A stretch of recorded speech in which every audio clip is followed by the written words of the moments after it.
जैसा आप लोगों को मालूम है, कल प्रेस कॉन्फ्रेंस में हम लोगों ने अन्य बातों के साथ साथ ये भी कहा था कि हम लोग महामहिम राज्यपाल जी से मिलेंगे और एक ज्ञापन सौंपेंगे कि तुरंत ही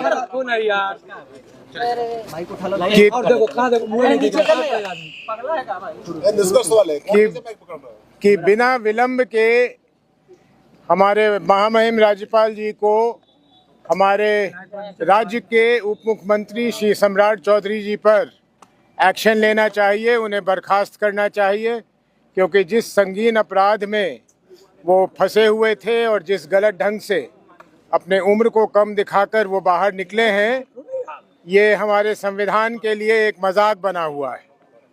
और इसी संदर्भ में हम लोगों ने समय मांगा था महामहिम राज्यपाल जी से, समय हमें मिला था, लेकिन हमें बहुत खेद है कि अभी जब हम गए तो हमसे राज्यपाल जी नहीं मिले, लेकिन उनके जो मुख्य सचिव हैं या जो भी उन प्रधान सचिव हैं वो हमसे मिले। हम लोगों ने अपना ज्ञापन सौंप दिया।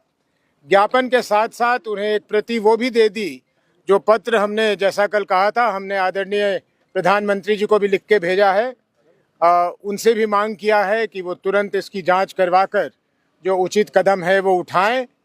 और जैसा हम लोगों ने कल कहा था, फिर उसे दोहरा दें कि अगर हमें निराशा प्राप्त होगी प्रधानमंत्री जी के यहाँ से और महामहिम के यहाँ से, तो फिर शीघ्र अतिशीघ्र हम लोग न्यायालय का दरवाज़ा भी खटखटाएंगे, क्योंकि ये बिहार के साथ ही नहीं, ये पूरे देश के साथ, हमारे देश के संविधान के साथ एक बहुत क्रूर मजाक है कि ऐसे व्यक्ति हमारे राज्य के उप मुख्यमंत्री बने हुए हैं। और हैरानी इस बात की है कि शायद अनजाने में हमारे देश के आदरणीय गृह मंत्री जब आते हैं तो उनके साथ सम्राट चौधरी साहब घूमते हुए दिखे जाते हैं, तो ये हम लोगों के लिए बहुत दुखद है। कोई प्रश्न? नहीं, राज्यपाल ने समय दिया था मिलने के लिए। जी, समय दिया था, नहीं मिले। और कोई बाध्यता होगी या उन पे कोई दबाव होगा, नहीं मिले, लेकिन कोई बात नहीं है, नहीं मिले फिर भी हम लोगों ने अपना जो ज्ञापन देना था दे दिया। और मुझे कोई संदेह नहीं, हमें कोई संदेह नहीं कि उन्हें वो ज्ञापन सौंप दिया जाएगा और उन्हें मौका मिलेगा कि उसमें जो लिखा हुआ है उसको वो पढ़ें और पढ़ के जो उचित कार्रवाई है वो करे। नहीं करेंगे तो जैसा हमने कहा कि फिर हम न्यायालय का दरवाजा खटखटाएंगे। तो सबसे मिलते हैं, आम खास सबसे, आपसे क्यों नहीं मिले? चलिए, हो सकता है कि हम लोगों में कोई और ज्यादा खास बात हो कि नहीं मिलना चाह रहे हो, तो कोई बात नहीं। अच्छा, ज्ञापन शिल्पी राज मामले को भी लेकर भी था जी? नहीं, ज्ञापन में हमने सिर्फ जो मांग किया है वो किया है। सरकार कुछ इस पे लेगी? इस सरकार से तो उम्मीद नहीं है, लेनी तो चाहिए, लेकिन हमें केंद्र की सरकार से बहुत भरोसा है, केंद्र की सरकार पर भरोसा है। और खास करके आदरणीय प्रधानमंत्री जी जो स्वच्छता की बात करते हैं हमेशा सार्वजनिक जीवन में, उन पे तो हमें बहुत भरोसा है कि वो कुछ न कुछ कार्रवाई करेंगे। उनको भी ज्ञापन देंगे?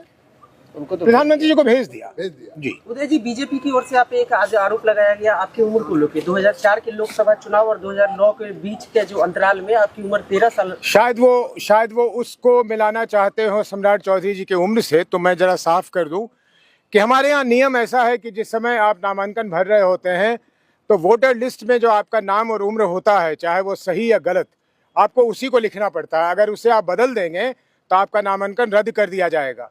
और अब ये ठीक है या गलत, लेकिन नियम ये है या प्रावधान ये है कि उस नामांकन पत्र के साथ आप कुछ संलग्न भी नहीं कर सकते हैं कि भाई मेरी उम्र इतनी है या इतनी है, उसको आप ठीक भी नहीं कर सकते। लेकिन उम्र कोई गलत लिखे, ज़्यादा बढ़ा के लिखे या कम लिखे, उसके पीछे कोई मोटिव होना चाहिए। तो उदय सिंह को 44 या 54 या 64 लिखने में उनके लिए कोई उसमें लाभ और हानि का सवाल नहीं था। मुझे कोई कॉम्पिटिटिव एग्जाम नहीं देना था जिसमें मैं अपना उम्र कम कर दूं तो मैं कॉम्पिटिटिव एग्जाम में बैठ जाऊं, या कहीं मुझे कुछ प्राप्त नहीं करनी थी। तो जो जिस समय वोटर लिस्ट में था वो मैंने नामांकन पत्र में दे दिया। अपने को नाबालिग साबित नहीं करना था? नहीं, नाबालिग साबित नहीं करना था, कहीं भी एडमिशन नहीं लेनी थी, कहीं जाना